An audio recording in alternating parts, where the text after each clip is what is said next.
It all began for me with a desire to feel connected. And I found that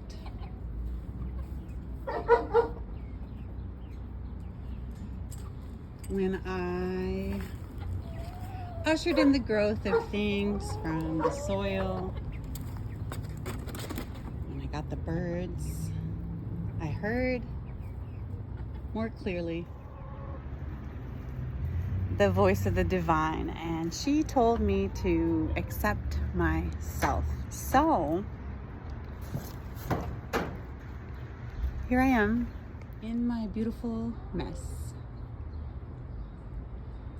my little creative hodgepodge of loveliness.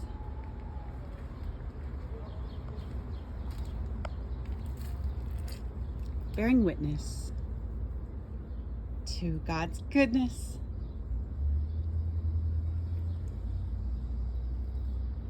as I try so hard to remember to turn over my every heart's desire to Him. Difficulty in this is not what you'd think, because the key word, the operative word here is desire. And figuring out our heart's desire isn't always easy, especially if and when we've been given contaminated definitions of desire. This is Clover. She's definitely a favorite. They're all favorites in their own way. For example, do I desire to have morning glories covering this beautiful support? That's my dad's ring. Thanks, Papa. My mom blessed it with a prayer for my perfect partner. And sure I do. Who wouldn't want that with morning glories? But what's this little yellow blossom? Well, that, my friend, would be a cucumber who wants to be. But we're going to... Where are you? I already have. It fell down here. I plucked the cucumber blossom. Whoops. Why? In order to energize the production of fruit on the rest of the plant. And these morning glories, lovely though they be, and if I let them, they will climb the whole thing just like they have here. Mira. Qué bonito, ¿verdad? Qué lindo es. And I want to reach for the power, or those aren't power lines. They're like old phone lines, not in use. So I say, go ahead, morning glories, go ahead. They do require encouragement. As we all do from time to time. They need us to direct them, tell them where to go. So as you can see, these beautiful branches are leaning and needing support. So later, when I have a step stool, I shall do that. And today I've organized the animal feed. The hay is there drying in the paper sack and in the blue mesh bag, because this container where I keep my hay is not waterproof. And you want waterproof food, because otherwise it's not delicious anymore. So it's not yummy. So now the chicken feeder, for convenience, located next to the chicken coop. We have our beef. And in addition, we have some grubbies. Well, actually, they're mealworms. Hi, little ladies. And they hear that sound and they think mealworms and they get excited. We use those to get the chickies into the coop when we call them. We go, well, I'm not going to put you away now. I'm going to let them get out. I'll show you later how I put the chickies away. And here we have the bunny kibble. Hello, bunnies. Yes, these are the bunnies. This is Pete and Feet. Aren't they lovely?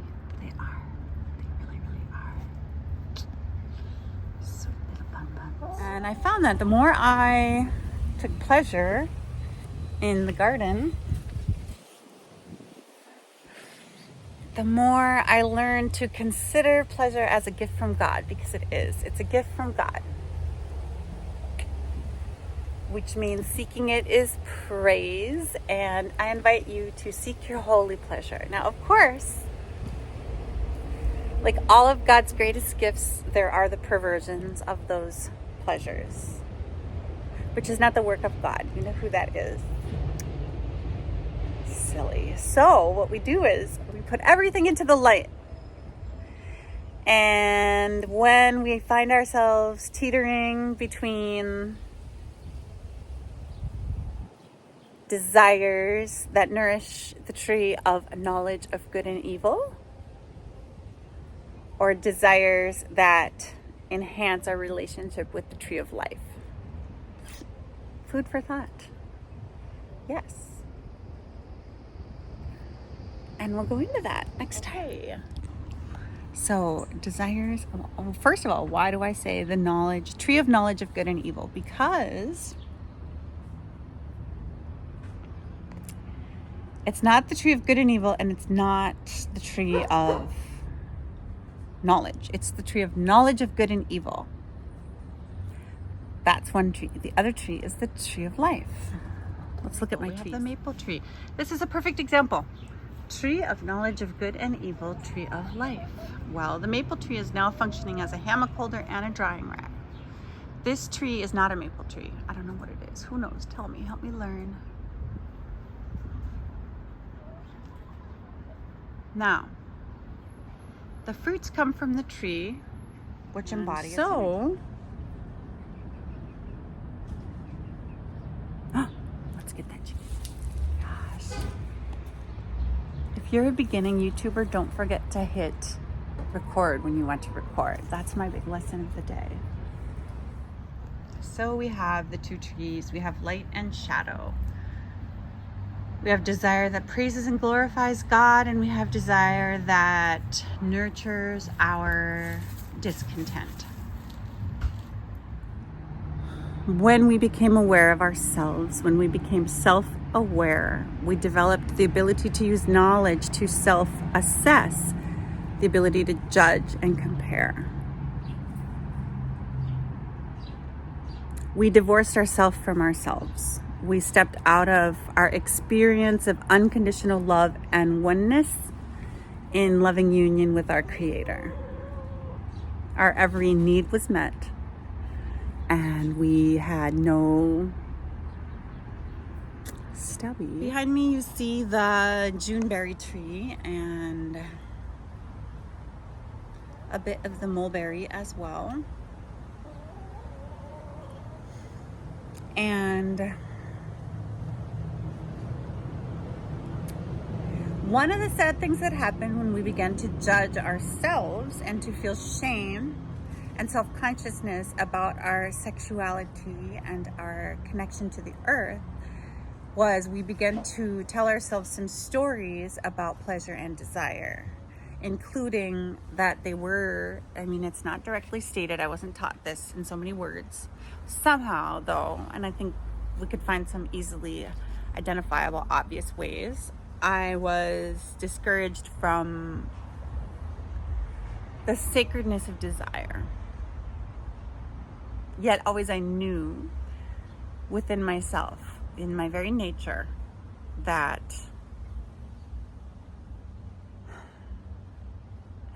desire is what motivates a constant reaching for the other. And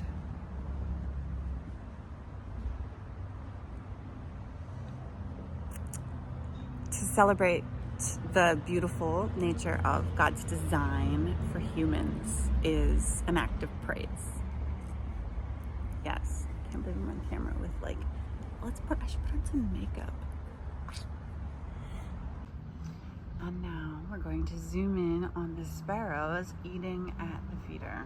I just put this feeder up 9 or 10 days ago. They love it, and I love watching them. Aren't they lovely? Well, there's none there now. We'll be still and they'll come. Let's watch for the sparrows together.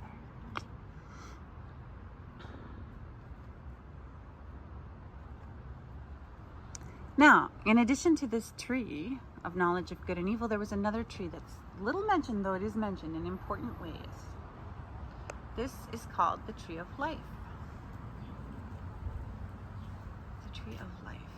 And the question I'm posing here is, what does it look like when we devote ourselves to Sustaining and nurturing the tree of life. Still no birds. I'm moving too much. But this is where the sparrows love to feed. Hello, sparrow. Come here. Here, sparrow. Come here. Yes, you see. There you are. Very still.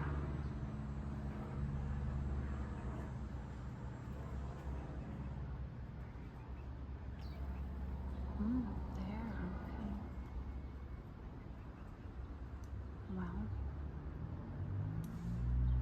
I don't know about seeing sparrows today, so we might move right along.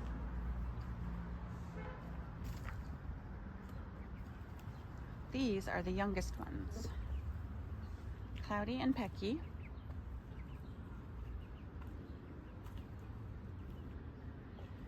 And what I wanted to say, the original thing I wanted to say to you today was how wonderful it feels to know I have done and am doing a good job nurturing life